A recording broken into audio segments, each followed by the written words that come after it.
Olá, começa agora o programa Trabalhador em Foco, esse programa que é uma realização do Movimento Sindical de Petrópolis, através da união de diversos sindicatos que fazem com que eu tenha oportunidade de levar para você de casa informações precisas e relevantes sobre o dia a dia de todos nós trabalhadores.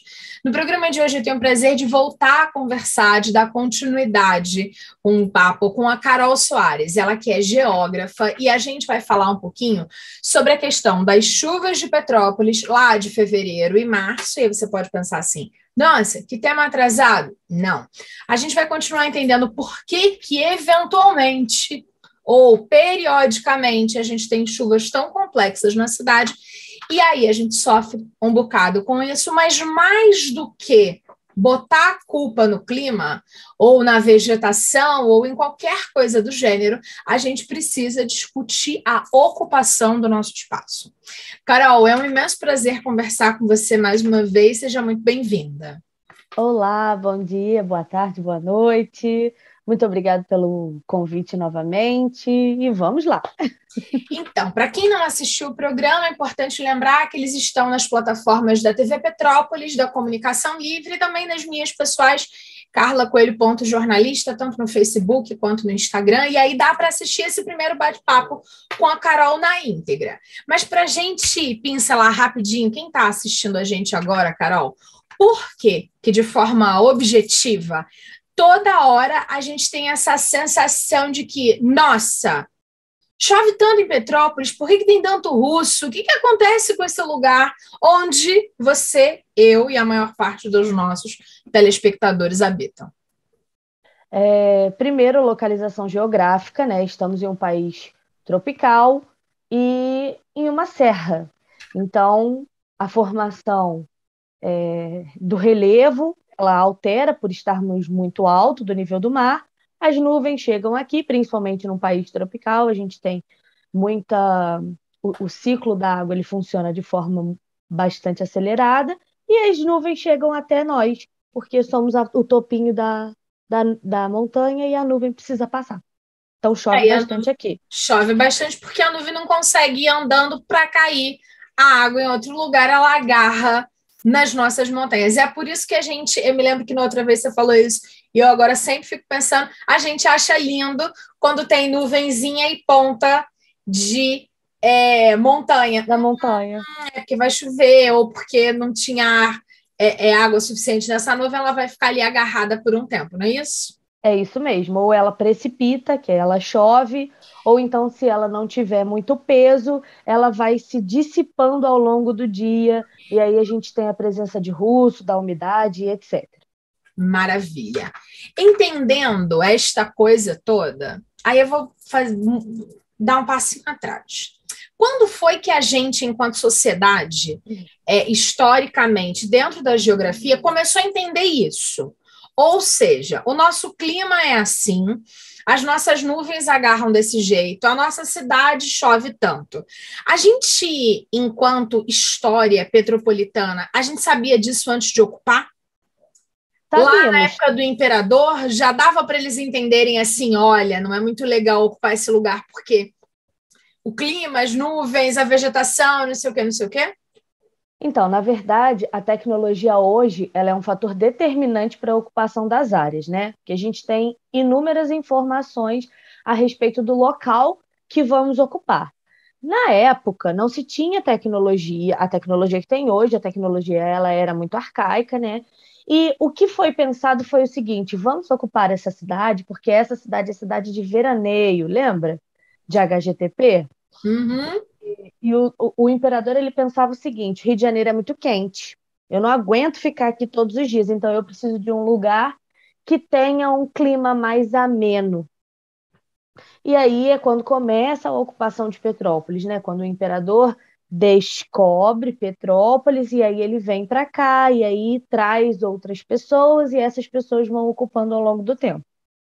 Legal. Então a gente pode entender que a gente sabia que aqui era mais fresquinho, que aqui chovia mais, mas que esse início de ocupação não era para se tornar uma cidade, não foi pensado para se tornar uma cidade superpopulosa em que as pessoas viviam aqui de verdade o tempo todo.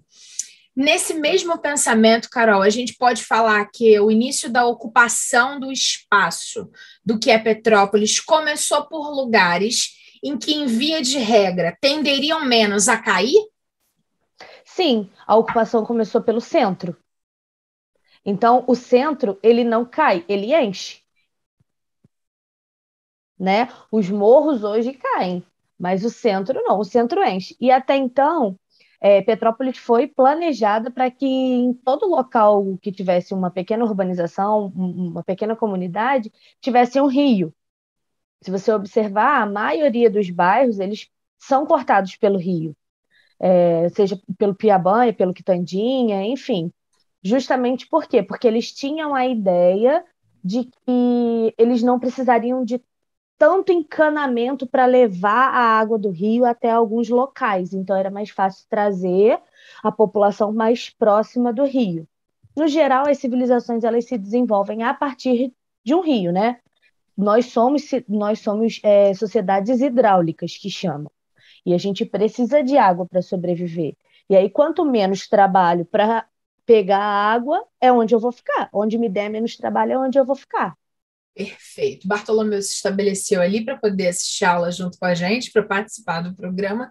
E aí, na verdade, a gente vai falar de ocupação de espaço, mas como você falou dessa questão da sociedade hidráulica? E, é, eu Hídrica. aprendi hidráulica, mas Hidráulica. tanto faz. Em relação com a água, né, a gente percebe até uma questão de mudança histórica, e aí nossa amiga Maria Ângela Gomes, historiadora, podia falar muito bem sobre isso, porque houve um tempo em que as casas se colocavam à frente dos rios para literalmente jogar o lixo para trás, então depois eles perceberam que era melhor se posicionar os rios à frente das casas, e é isso que a gente vê, por exemplo, aqui em Petrópolis, na Keller, que são aqueles grandes casarões lindos e maravilhosos construídos lá nos idos de 1800, que são todos com a frente olhando para a água. Então, dessa nossa necessidade de água para tudo e da ocupação desse espaço que, em via de regra, não ia cair. A gente teve um programa aqui com a Maria Ângela Gomes, que eu tenho o imenso prazer de dizer que ela é minha amiga pessoal, mas mais do que isso, é uma doutora, uma mestre em História Social e caminhando aí para o doutorado. E a gente falou muito sobre a questão da ocupação histórica. Né? Nesse sentido, a gente entendeu por que as pessoas foram para onde foram, porque, historicamente, pretos e pobres precisavam se afastar de brancos e ricos. E aí, eu queria que a gente desse continuidade nesse pensamento, atrelando o que a gente já conversou historicamente aqui, mas agora na questão da geografia dessa coisa, da ocupação propriamente dita. Quando a gente percebe que Petrópolis está crescendo, eu sei que você fez um belo trabalho sobre ocupação de Petrópolis. Eu queria que você falasse o que você estudou, quais foram as conclusões que você chegou para a gente hoje tentar olhar o que a gente chama de tragédia, não como tragédia, mas como uma situação anunciada por conta de vários passos que foram se dando errado ao longo do tempo. Então, Carla, o primeiro, na geografia social, que a gente também tem, a gente tem dois conceitos que gostamos muito de trabalhar, mas são dois conceitos pesados, assim. O primeiro é a marginalização e o segundo é a favelização, né? Vamos pensar que a ocupação de Petrópolis, ela começou a se dar de forma intensificada a partir de 1985. Muito recente, né? Nós temos habitantes aqui desde o início do século XX, do final do século XIX. Nós temos, até então, um planejamento para a sociedade do século XX, só que a gente não teve mais planejamento para a sociedade de 1985. Infelizmente, as pessoas que estavam cansadas de trabalhar na indústria, que já estava estabelecida no litoral há aproximadamente 30, 20 anos, elas vinham para uma cidade para descansar. Petrópolis é conhecida até hoje por não ter grandes eventos, por não ser uma cidade noturna. Então, as pessoas vêm para cá para descansar. E quando essas pessoas vêm para cá para descansar, para morar aqui e descansar o resto da vida, para se aposentar. Inclusive, Petrópolis é considerada uma cidade majoritariamente de idosos. A gente só perde para Copacabana. Pois é, que é um bairro, né? É um bairro. A gente só perde, assim, estatisticamente, a gente só perde para o bairro de Copacabana. Então, nós somos a cidade com maior índice de idosos no estado do Rio de Janeiro. Pois é. Então, isso não foi planejado, né? Tanto que nós não temos uma política de saúde pública para idosos. Isso foi instalado depois e às pressas por causa da demanda. Uhum. Então, como que começou a acontecer? A galera que já estava aqui crescendo desde o século XIX, que suas famílias já eram estabelecidas aqui, se fazia parte da elite, morava nos centros ou bairros nobres, como Mosela, parte do Bingen, etc. A galera que começou a vir e começou a estabelecer as suas famílias aqui tinha necessidade de morar também, como a gente já falou lá naquela primeira entrevista. Uhum. E aí, mora-se onde dá, né? Beleza. A partir de 1985, as pessoas que vêm para cá descansar, elas trazem suas famílias também. Elas não deixam as famílias no litoral. Então, vem. Imaginem, um vô, uma avó, ou uma avó só, e 3 filhos, que era a média da época. Esses filhos vão tendo filhos. Esses netos vão tendo filhos. São os bisnetos. E aí a gente tem um caos urbano de novo, né? Porque não tem espaço para todo mundo no reto, na planície. A gente não tem espaço na área nobre. Então a gente começa a ocupar 2 locais. O primeiro, geralmente, as encostas, né? Os locais íngremes. E, segundo lugar, a gente começa a ocupar os locais que têm mata nativa. Então, acontece uma intensificação de desmatamento em Petrópolis, justamente pela necessidade de morar. E aí eu já abro um parêntese gigante. A culpa é dessas pessoas? Não. A culpa é do Estado que negligenciou o acesso à moradia de todo mundo. Porque toda ocupação deve ser planejada. Toda ocupação deve ser planejada. Ah, mas as pessoas estão saindo do campo e indo para a cidade, um êxodo rural. Ok, o Estado está ali para ativamente fazer política pública e social para esse fenômeno. É sobre isso. E aí, a galera que não é da elite, ela começa a morar à margem da sociedade. Muito distante da margem do rio. Então, a gente começa a ter a marginalização das comunidades. O centro, o local por onde o rei passa e o local onde o rei nunca nem foi, que são os morros, né? Eu lembro que em uma das minhas aulas, eu estava conversando, eu dei aula por um tempo no Caxambu. E aí, uma das meninas estava me contando que o avô dela contava uma história que era o seguinte: ele era agricultor, né, fazia uma agricultura familiar, e aí ele descia o Caxambu para ir vender na vendinha lá, que hoje é próximo da UCP. As pessoas iam para a igreja, e aí, quando terminava a missa, elas passavam na vendinha dele e levavam as coisas que ele plantava. Então, era uma economia local, uma organização social, beleza. Foi ao longo do tempo, proibiram ele de vender ali. Já não podia mais ser vendidas as coisas que ele vendia. Se ele quisesse, ele teria que ter um alvará, um documento dizendo que ele poderia vender. E aí, ele voltava para a casa dele. Na casa que ele morava, era só a casa dele e dos filhos dele. Hoje, no terreno, que cabe 2 casas, tem 7 casas. E uma dessas casas foi atingida pela chuva. Ai, meu Deus, história da carochinha. Gente, vamos pensar o seguinte: se esse cara não podia trabalhar com o que ele trabalhou a vida toda, ele teve que dar o jeito dele. Assim como a família dele foi crescendo e tiveram que dar o jeito deles também. Infelizmente. Esse cara, ele foi considerado um marginal quando ele parou de vender as coisas dele, porque ele não tinha trabalho. Além dele não morar na área nobre, ele morava no morro.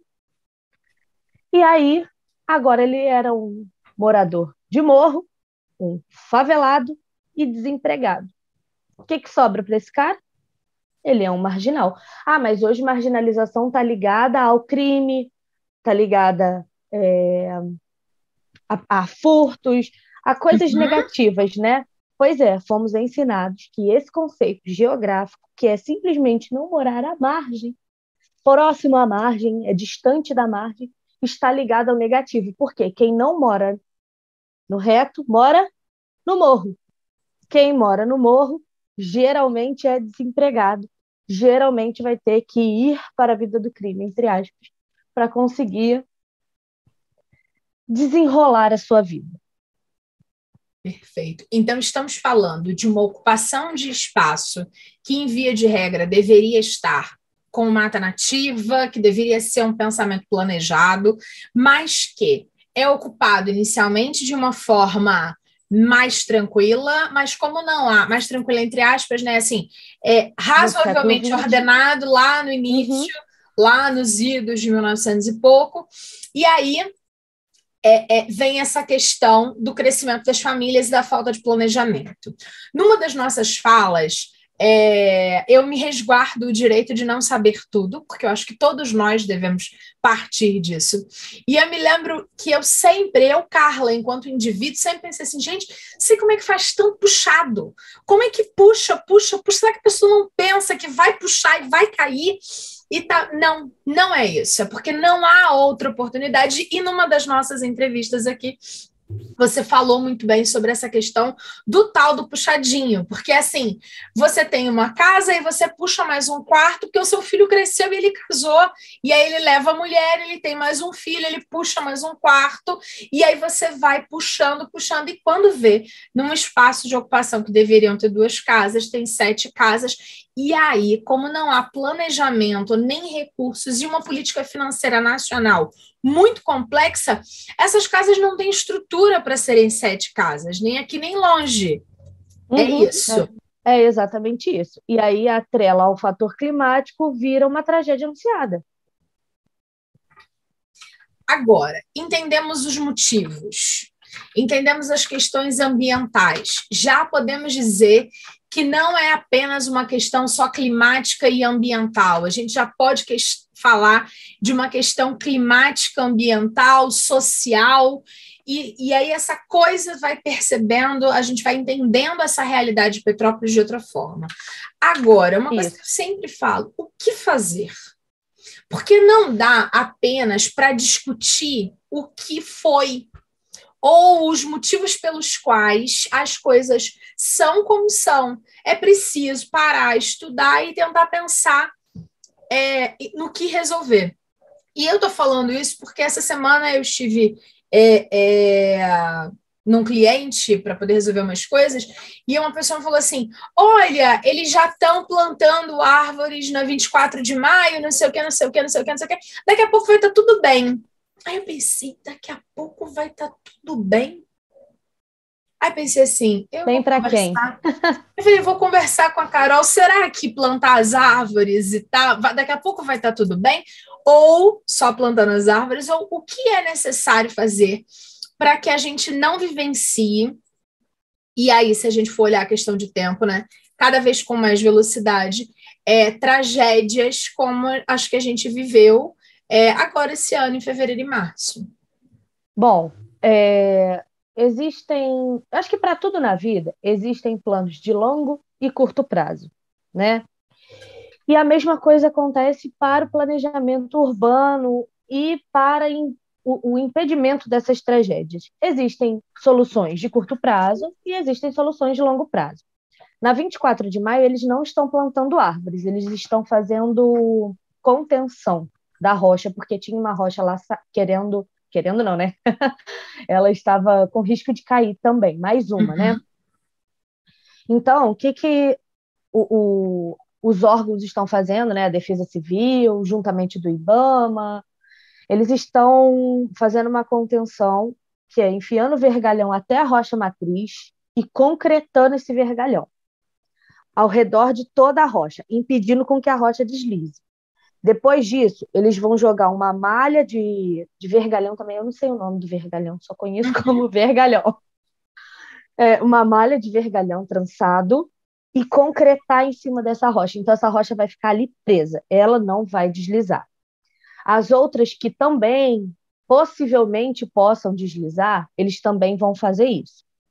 Então, é mais ou menos uma obra que eles fizeram na BR, eu não lembro se você já viu e tal, que são concreto e vergalhão. Isso impede com que crie uma área de instabilização por baixo e aí impede ela de deslizar e segura o peso dela. É basicamente isso. Plantar árvore é a solução? Queria dizer que sim, mas não é. Plantar árvores é quase que sua obrigação enquanto ser humano. Todo ser humano deveria plantar uma árvore. Porém, a destruição da mata nativa ela já aconteceu. Então, agora, ou a gente refloresta a mata nativa, não é plantar qualquer árvore, não é simplesmente, eu vou plantar ali uma aroeira. Não vai adiantar para nada. Ela vai só te dar pimentinhas. Então, o reflorestamento da mata nativa ele faz sim uma grande diferença. Esse é um ponto, só que é um ponto, é um planejamento de longo prazo. A árvore você não planta hoje, cresce amanhã. Fato. Então, é um planejamento de longo prazo o reflorestamento da mata nativa. Segundo ponto, de longo prazo, fazer com que as pessoas tenham consciência ambiental, porque existe um fator climático, existe uma localização geográfica e existe a aceleração dos processos climáticos que chama aquecimento global. E nós estamos vivenciando isso de forma mundial. Uma hora vai dar problema, devido a tudo que a sociedade, enquanto sociedade, já fez. Revoluções industriais, bombas atômicas, uma hora a conta ia chegar. Então, o aquecimento global, ele também é um fator. Fazer com que as pessoas tenham consciência ambiental e a gente desacelere esse processo também é uma segunda solução de longo prazo. Agora, vamos lá. Tá, o que tem que fazer agora? Agora a gente tem que segurar a montanha, né? A gente tem que fazer esse contingente isso de rochas para que elas não deslizem de novo e ordenar a população, fazer políticas públicas para que essas pessoas não precisem continuar fazendo seus puxadinhos nos locais que estavam fazendo. Isso é para ontem. Entende? Então, não adianta eu virar e colocar as pessoas em um ponto de apoio por 3 meses, porque essas pessoas vão voltar para suas casas e elas vão continuar suas vidas. Vai estar bem temporariamente, a família dela vai continuar crescendo e o problema vai continuar ali. Então, a gente tem que solucionar isso. Como é que soluciona isso? Tira a população das encostas, leva para um local que tenha política de habitação. O antigo Minha Casa Minha Vida era um deles, né? Inúmeros prédios foram construídos na cidade. A gente tem aquele na frente do Terminal Correios. Inicialmente era política de habitação, né? BNH. Os BNHs, que tem vários vazios. Por que tem vários BNHs vazios? Tem várias pessoas que precisam morar de forma segura. A matemática aí, não está batendo.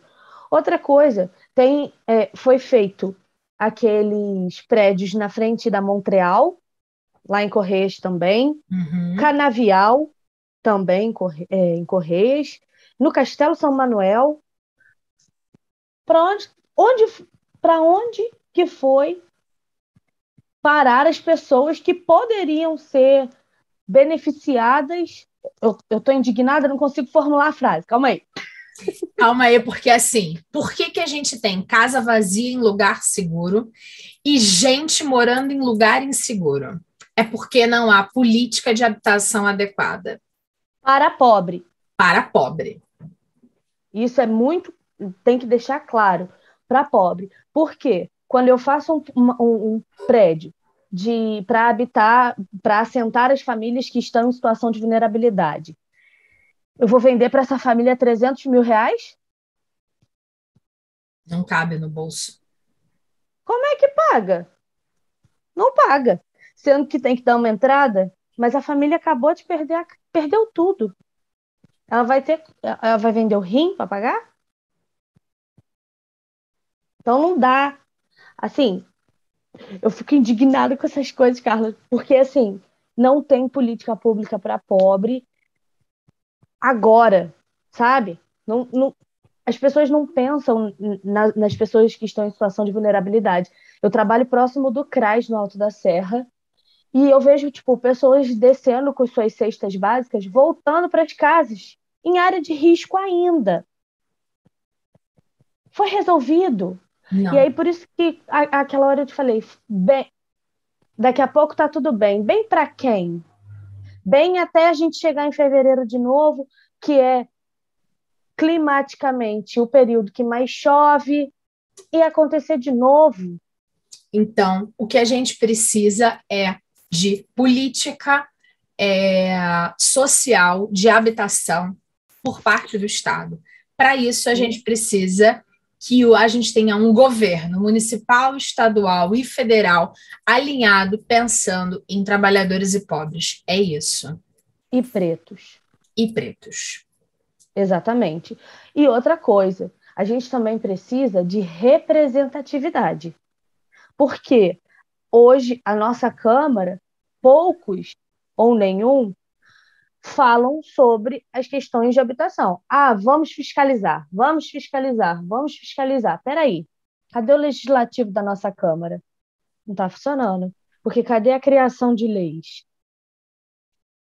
Então, a gente também precisa dessa representatividade política. Além de só pensar em uma política pública que parece ser muito distante de nós, mas não, ela é agora, é para hoje, a gente ainda precisa pensar nessa representatividade política que me falta. Perfeito. Carol, queria te agradecer. Tempo de TV voa, a gente já explodiu. Espero que a gente volte para continuar falando sobre o que esta cidade precisa quando a gente olha as questões públicas e também as questões da nossa ocupação da cidade, porque não dá mais para todo mundo pegar a mochila e ir embora daqui, porque aqui não era um bom lugar para ter morado, porque chove demais. É preciso resolver o problema. Obrigada, foi um imenso prazer falar com você. Obrigada a você. Carla, só uma coisinha, pegar a mochilinha e ir embora vai fazer com que o problema seja aqui e aí você vai levar o problema junto com você. Não adianta. Não. É preciso resolver. Obrigada, Carol. Foi um imenso prazer. Beijos. Até mais, até a Você de próxima. casa que ficou com a gente volta em breve num novo Trabalhador em Foco. Um abraço grande e até lá. Tchau, tchau.